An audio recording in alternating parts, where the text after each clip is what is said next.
জন্ম নিয়ন্ত্রণের ঔষধ, ইনজেকশন সহ অন্যান্য সেবা বিনামূল্যে দিয়ে থাকে পরিবার পরিকল্পনা অধিদপ্তর। তবে রাজশাহীতে গত 6 মাসের বেশি সময় ধরে দেখা দিয়েছে এইসব ঔষধ ও সরঞ্জামের তীব্র সংকট।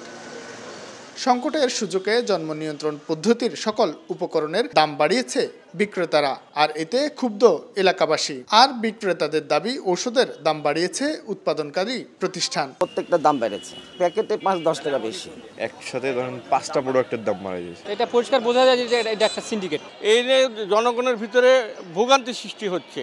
সংকটের কারণ নিয়ে মন্তব্য করতে রাজি হননি বিভাগীয় কর্মকর্তা। প্রশ্ন করলে কৌশলে এড়িয়ে যান তিনি। ঢাকা থেকে ওনার কাছে আসে, উনি সাপ্লাই দেয়। আপনাদের তাহলে কাজটা কি? আমার ওটা হলো ডিডির আন্ডারে, ডিডি জেলা পর্যায়ে যিনি আছে উনিই জানবে। পরিবার পরিকল্পনা অধিদপ্তরের তথ্যমতে সরকারের পক্ষ থেকে মানুষের জন্ম নিয়ন্ত্রণে বিনামূল্যে 1 ধরনের ঔষধ, 2 ধরনের ইনজেকশন ও জন্ম নিয়ন্ত্রণ উপকরণ সরবরাহ করা হয়। শাহিন আলম, সময় সংবাদ, রাজশাহী।